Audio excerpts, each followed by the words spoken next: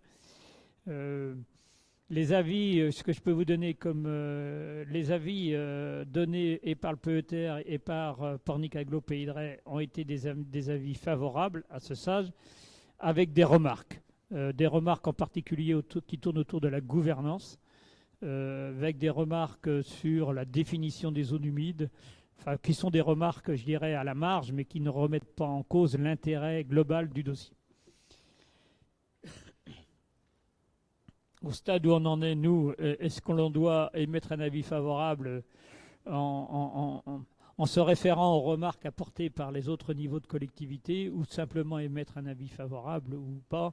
Je vous pose un peu la question, est-ce qu'on peut se permettre, parce que il faudrait vraiment, nous, qu'il y aurait des gens qui travailleraient presque une semaine sur ce document si on voulait vraiment en tirer tous les éléments qui sont dedans. Mais ne serait-ce que de ne pas l'évoquer devant le conseil municipal, je trouve que ce serait pas normal, parce que quelque part, on est tous concernés par ce qui se fera sur le Sage, de montrer qu'il Il y a une mobilisation importante des acteurs sur toutes les questions qui touchent à l'eau et à l'estuaire, parce que ça va plus loin que l'eau. C'est de savoir qu'est-ce qu'on valorise comme activité autour de l'estuaire. Et donc, c'est ces questions-là qui sont posées aussi. Bon. Donc voilà. Je ne sais pas si à partir de cette présentation, il y en a qui ont des observations à faire ou des commentaires, si ça vous amène quelque chose, ou si je vous propose de l'approuver tout simplement. Est-ce qu'il y a des commentaires? Non, pas de commentaires particuliers. Est-ce qu'il y a... Je vous propose donc d'approuver ce sage. Je pense que c'est plus simple. Hein. Après, ça n'empêche pas chacun de se faire une idée plus précise en allant plus loin dans les documents et d'y apporter sa contribution individuelle, parce que c'est possible par voie électronique. Mais le conseil municipal de Sainte-Pazanne, donc, est-ce qu'il y a des oppositions à la proposition du sage qui est présentée? Est-ce qu'il y a des abstentions? Donc on exprimera cet avis auprès des responsables du sage. Je vous remercie. Eh bien, on arrive, je pense, presque au bout de notre conseil municipal de ce soir.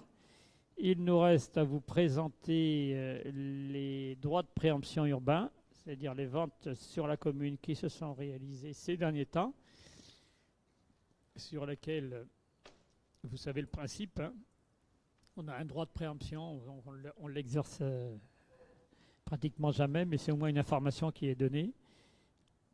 Donc Patrick recherche les éléments.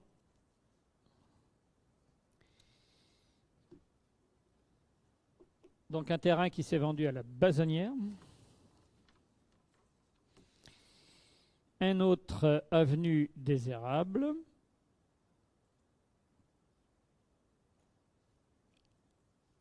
Impasse des Ponnières. Ça, c'est une division, impasse des Ponnières. On revient avenue des Érables, si je ne me trompe pas. C'est bien cela. Voilà. Et rue des Barottards.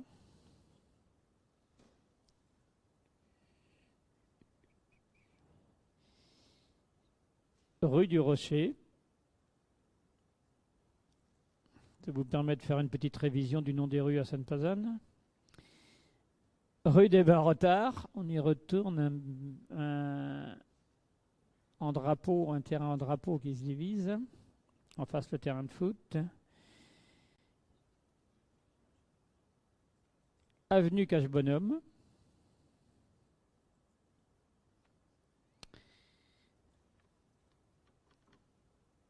Place de Ray.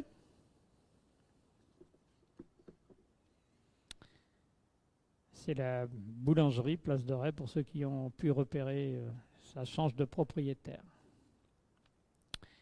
Rue des Fresnes. Avenue des Bertaudières. Laissez passer. C'est la même activité qui continue, mais avec des propriétaires différents dans la zone d'activité des Bertaudières. Avenue des Sports.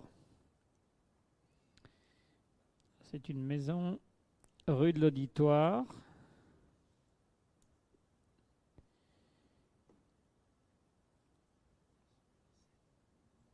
D'accord. Avenue des Franchères. Rue de Bel-Air. Et aux Alliés. Voilà, les ventes qui se sont faites ces derniers temps sur notre commune. Vous avez aussi, pour information, les concessions dans le cimetière. On vous propose les dates du premier trimestre 2021 qui nous emmèneront en mars, 22 mars, vers le vote du budget. On en a parlé un peu tout à l'heure. Avec un débat d'orientation budgétaire qui doit avoir lieu dans les 2 mois qui précèdent. Donc ça pourrait avoir lieu le 25 janvier.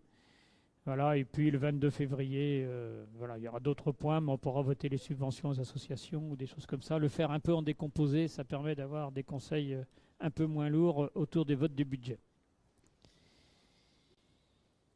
Et puis un autre point d'information que l'on voulait vous donner, c'est une réflexion qui a été portée par différentes commissions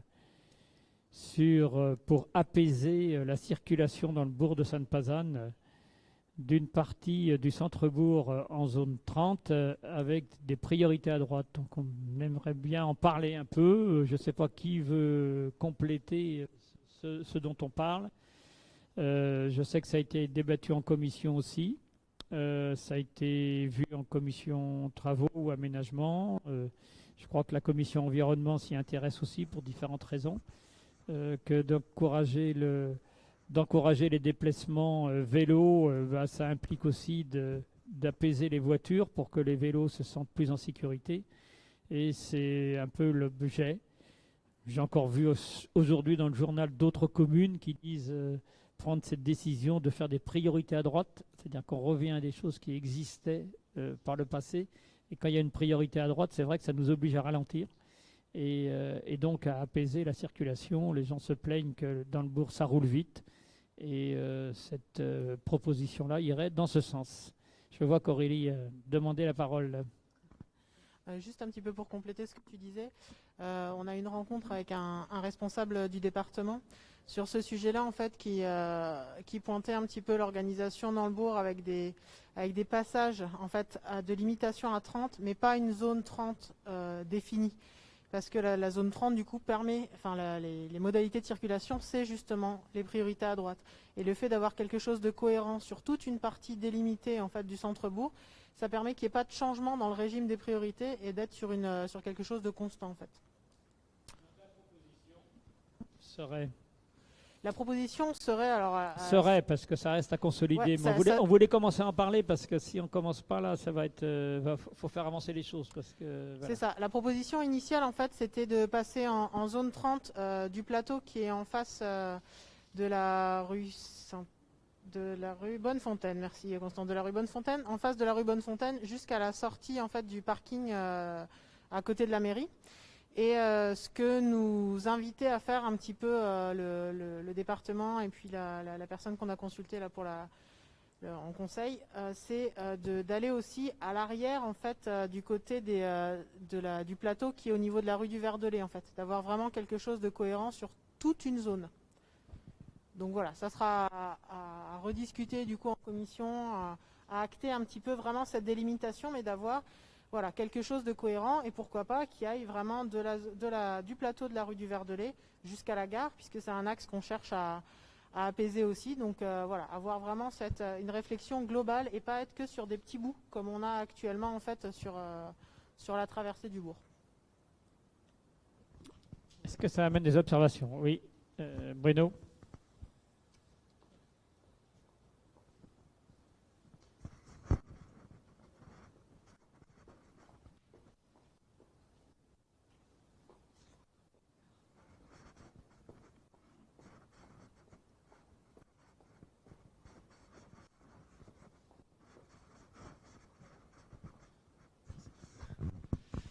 Ouais, donc dans la série, je me posais un peu la question, quid de la sécurité routière en entrée-sortie de l'agglomération? Et il a été mis en place depuis quelques mois, je dirais presque même un peu plus, depuis 1 an et demi je crois, des dispositifs on va dire, de prévention, des radars pédagogiques en entrée-sortie d'agglomération, donc rue de Bel-Air, route de Nantes. Il a été aussi mis en place des chicanes provisoires rue de Bel-Air. Est-ce qu'on a tiré un retour d'expérience de ces expérimentations? Parce que je considère que c'est quand même des choses un peu provisoires. Est-ce qu'on a tiré un retour d'expérience et si oui, est-ce que ça pourrait nous être présenté lors d'un prochain conseil? Est-ce que c'est pris en compte aussi je dirais dans l'analyse globale qui est faite aujourd'hui? On parle effectivement du centre-bourg, mais je crois qu'il y a aussi pas mal de dangers en entrée-sortie. Je parle beaucoup route de Nantes, rue de Bel-Air, mais c'est certainement vrai aussi route de Bourgneuf, etc. La commission travaux et aménagement s'est réunie autour de cette question-là. Donc, je vois, il y avait un certain nombre de monde ici présent qui était présent à cette commission. Où on a pris le temps de regarder un peu les choses. Sur les aménagements de la rue de Bel-Air, les choses ne sont pas arrêtées définitivement. On a même demandé au bureau d'études avec lequel on travaille de nous retravailler des nouvelles propositions. Parce qu'il y a eu, vous l'avez pu le voir, des réactions d'un certain nombre de riverains. Il y a eu voilà, des choses, ça fait partie du débat. Et les choses étant pas définitives, il y a eu cette réunion de commission qui a travaillé dessus il y a à peu près un mois. Il y a un travail qui va être fait, qui va être représenté en commission. Après, sur les entrées de bourg et les radars pédagogiques, bon, c'est pas des aménagements particuliers, c'est plus pour aider à la prise de conscience de chacun, à la vitesse à laquelle il roule. Enfin bon, mais ces radars pédagogiques, on se rend compte quand même, enfin même pour nous-mêmes et pour chacun d'entre nous, je crois, que c'est quand même un impact sur notre envie de ralentir ou sur notre besoin de ralentir en entrée de bourg, et que ces radars pédagogiques sont quand même intéressants. Même si ce n'est pas des aménagements particuliers, mais c'est pour nous aider à la prise de conscience. On a quelque part l'avantage d'avoir 2 ronds-points qui marquent bien nos entrées de bourg et qui font forcément ralentir ces ronds-points. Alors après, ça n'empêche pas que les gens, malheureusement, réaccélèrent après, mais déjà ces ronds-points, que ce soit aux 2 extrémités du bourg, marquent bien nos entrées de bourg. Mais de toute façon, quelles que soient les évolutions, comme tu le demandes Bruno, ça sera revu en commission et peut-être devant ce conseil. Si on a voulu en bureau dire ce soir, en questions diverses, on parle des 30 km/h, c'est parce que j'entends, ça a été évoqué à la commission, ces histoires de 30 km/h.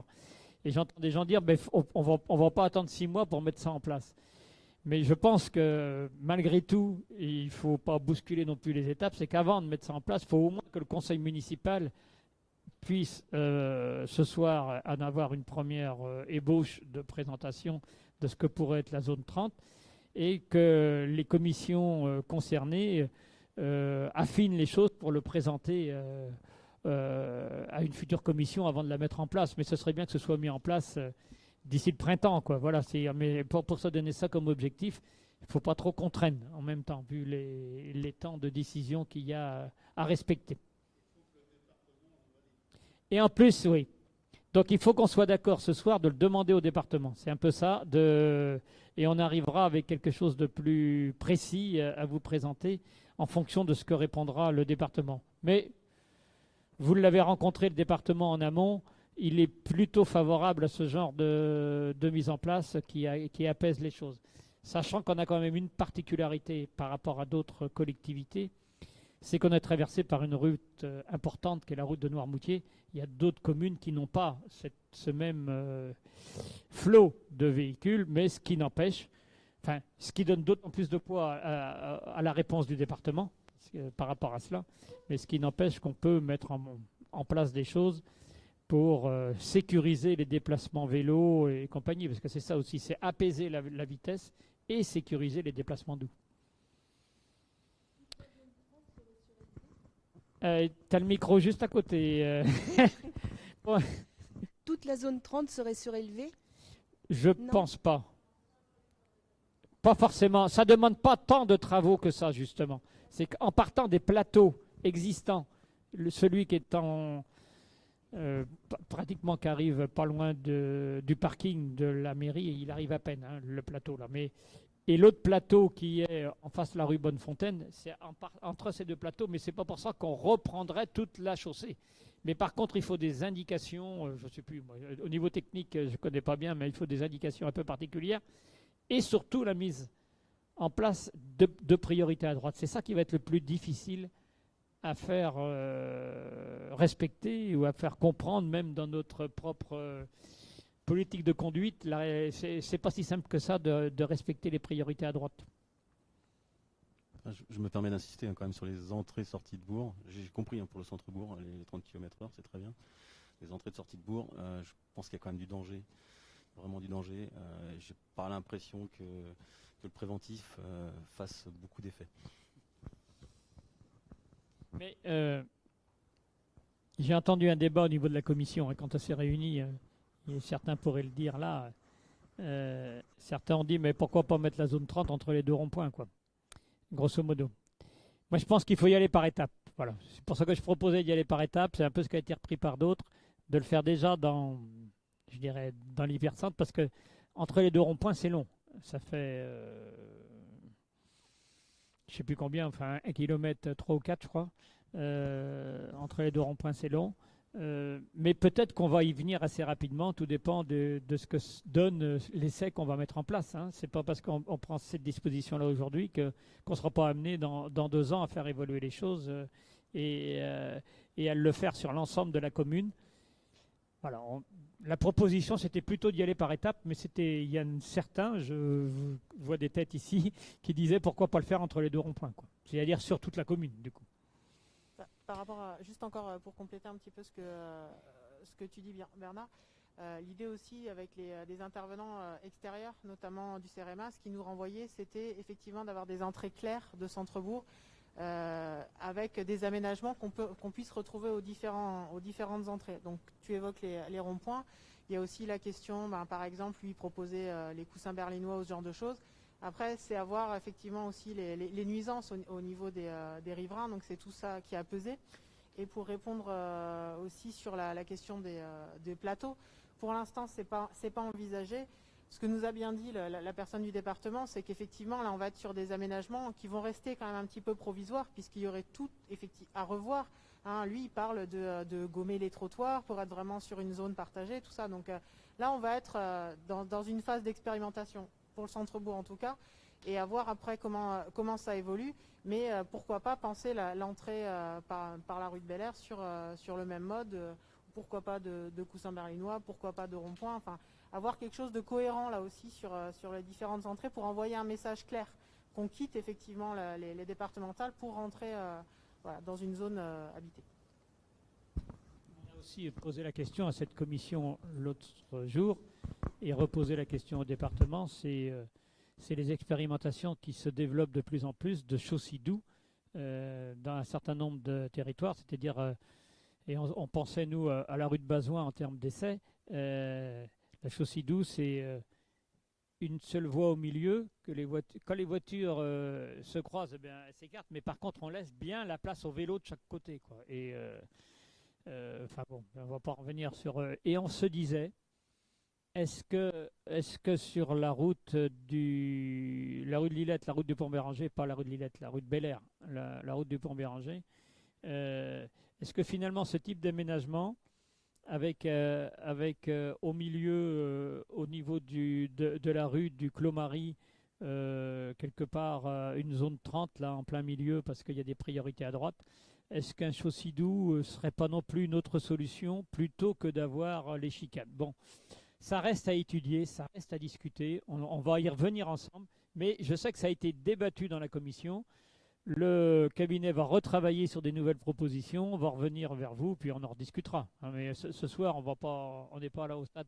Ce soir, c'était plus de faire avancer un peu la réflexion sur cette zone 30 et priorité à droite dans un premier temps, pour essayer d'avancer avant le printemps, avant que la circulation redevienne beaucoup plus forte avec les beaux jours, pour qu'on puisse avancer là-dessus. Vous en êtes d'accord qu'on continue d'avancer, hein? On ne prend pas de décision là. Hein. On lance le débat. Voilà. Plus largement que le débat qu'il y a eu en commission. Il y en a un certain nombre d'entre vous qui ont participé à la commission, donc vous voyez bien de quoi on parle. Mais pour ceux qui ne sont pas dans cette commission, ça permettait aussi d'aborder le sujet. Merci à vous. Est-ce qu'il y a une question diverse? Roger.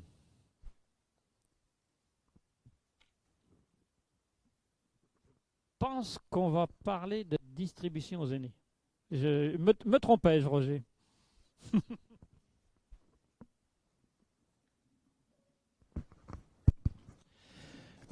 Oui, je voudrais aborder le problème de la distribution des colis. Vous savez, on doit distribuer des colis à nos aînés de 75 ans et plus. Nous avons 320 colis à distribuer et la distribution donc est prévue pour le samedi 19. Avec 20 volontaires, c'est mathématique, hein, ça fait à peu près 16 colis à distribuer par équipe. On avait envisagé à un moment de faire des duos. Aujourd'hui, on n'a pas les 20 inscrits pour la distribution, bien que... Les 40, parce que pour faire des duos, il faudrait 40. Oui, mais d'accord, mais là, on n'a pas les 20. Oui, on a tout juste 20, c'est ça. On n'a pas 20 personnes, donc il faudrait minimum 20 personnes. S'il y a des duos, ça fait 40, bien sûr. Bien que nous ayons des inscrits du CCAS, donc ça veut dire qu'il y a quand même beaucoup de conseillers qui ne se sont pas inscrits. Donc moi, je lance un appel aux uns et aux autres, si vous êtes disponible, de venir vous inscrire auprès de moi avant de partir ou auprès du CCAS. Le prélèvement des colis se fera donc à la salle Tournemine samedi matin. On vous enverra, pour ceux qui seront inscrits, un mail pour vous annoncer le fonctionnement. Imaginez si vous avez 16 colis à emmener à vos voitures, si tout le monde arrive en même temps, ça va être un brouhaha pas possible. Donc là, on va prendre les caddies qui sont utilisés au CCAS. On fera rentrer les gens dans la salle par 5 ou 6 en fonction du nombre de chariots. Là, et donc, vous irez mener les colis dans vos voitures. Ce que l'on souhaite, c'est éviter au maximum de toucher au colis, quoi. Voilà. Je sais que c'est assez compliqué. Sur chaque colis, vous aurez une étiquette avec le nom, le numéro, avec l'adresse de la personne contactée. Donc, aucun souci. J'ai préparé les listes, mais qui peuvent être modifiées. J'ai essayé de mettre par secteur, en regroupant les rues, en regroupant les villages, etc., pour éviter que vous ayez beaucoup à vous déplacer. Si j'ai d'autres inscrits, je peux modifier encore les listes, mais je voudrais terminer ça au plus tard mercredi. Parce qu'en fait, après, si on veut laisser les colis pendant 48 heures sans y toucher, bon, voilà. À savoir aussi que nous avons envoyé, tous les courriers ne sont pas partis, mais on envoie un courrier à chaque bénéficiaire. Parce que la semaine dernière, il y a eu un peu d'incivilité dans la commune. Il y a des anciens qui se sont fait visiter par des gens qui voulaient vendre soi-disant des masques au début et au nom de la mairie surtout. Donc ces gens-là, je pense que ces gens-là vont hésiter à ouvrir lorsqu'on va sonner à leur porte. Donc là, on leur envoie un courrier en leur disant que samedi, dans la journée, les conseillers municipaux et d'autres volontaires sonneront à leur porte. Donc voilà, donc c'est... Vous venez voir Roger à la Il faut du monde, de... ou alors vous envoyez votre inscription au CCAS. Merci à vous. N'oubliez pas de venir voir Roger en partant, Il y aura pour des ceux choses. qui ne se seraient pas... Oui, je ne vous donne pas le contenu du colis. Mais les gens le verront, mais il faut laisser, on vous le dira dans le courrier. Il faut laisser un peu de suspense. On vous le dira dans le courrier. Merci. Eh bien, j'aurais une autre intervention à faire. Bon. Rapidement, c'est concernant l'utilisation des salles de sport. Si vous avez écouté le Premier ministre jeudi dernier, toutes les salles de sport étaient fermées. Et vendredi, on a reçu des informations de différentes associations, comme quoi le ministre des Sports avait obtenu l'ouverture des salles couvertes, des ERP, pour les mineurs. Et là, en ce moment, on est en contact entre les présidents d'associations qui, eux, contactent leur fédération ou leur comité. Et la décision devrait se prendre demain. Si vous en êtes d'accord, c'est compliqué un peu de refuser aux associations qui sont en attente depuis longtemps déjà pour pouvoir faire un peu de sport. Alors ça n'intéresse que les mineurs. Et donc, cette semaine, il y aura très très peu d'associations qui vont utiliser les salles. Et un peu plus la semaine prochaine pendant les vacances scolaires pour faire des stages. Il y a 2 ou 3 clubs qui veulent faire des stages. Voilà, merci. Normalement, vous avez envers vous, je n'ai pas vu ici le papier d'autorisation. Il a été distribué. Donc on vous a refait un papier. Voilà. À chaque réunion, vous avez un nouveau papier lié au couvre-feu. C'est-à-dire que quand on regarde les choses, ce qui sont écrits et qui nous arrivent de la préfecture, on va essayer de limiter au maximum, mais on peut faire des réunions qui débordent un peu 20 heures, à condition d'avoir la convocation à la réunion, même si la réunion se termine un peu après 20 heures. Voilà. Donc il y a une possibilité qui est donnée dans le cadre du travail pour ceux qui en ont l'obligation, mais aussi dans le cadre, nous, de nos fonctions d'élus, il y a cette possibilité. Bon, il n'y a pas beaucoup d'exemples qui se posent. Je sais qu'il y a une réunion mercredi soir, ici même. Non, c'est ici ou à Saltonomine? Non, c'est ici, je crois. Avec le collectif, on avait avancé cette réunion à 19h. Si elle se prolonge un tout petit peu après 20h, bon, on sera malgré tout en règle. Mais c'est vrai qu'il faut essayer de respecter ce couvre-feu On verra comment ça évolue au mois de janvier.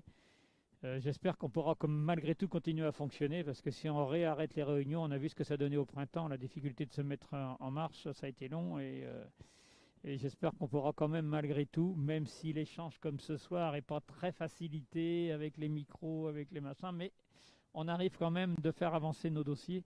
C'est la solution pour les faire avancer en prenant les différentes précautions. Donc voilà, par rapport au couvre-feu, vous avez ce papier. S'il vous arrive n'en abusez pas, mais s'il vous arrive de rentrer un peu après 8 heures et que vous avez que vous prouvez que vous étiez à une réunion en lien avec la mairie, normalement ça vous couvre. C'est ce que je veux dire. Mais si vous l'utilisez le 31 décembre à 2 heures du matin, ça ne vous couvrira pas. Voilà, on ne vous couvrira pas, donc il ne faut pas en abuser. Tu voulais dire quelque chose? Oui. Oui. Si tu veux, tu pourrais nous donner la liste. Tu l'as. Eh ben, on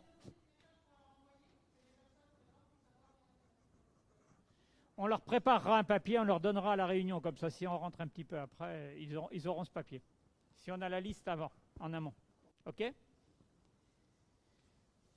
Merci à vous. Et puis, bon retour. Il me reste à vous souhaiter les meilleures fêtes de fin d'année possibles, malgré le contexte et les conditions, tout en respectant les consignes qui nous sont données. Ça sera forcément des fêtes au goût un peu particulier, mais voilà. Espérons qu'on pourra tous quand même se retrouver avec nos familles, un peu, sans doute de façon très limitée avec nos amis, et surtout se ressourcer, et prendre le temps de se ressourcer pour rebondir sur une année 2021 qui, j'espère, se déroulera dans de meilleures conditions. Bonne soirée à vous et merci beaucoup.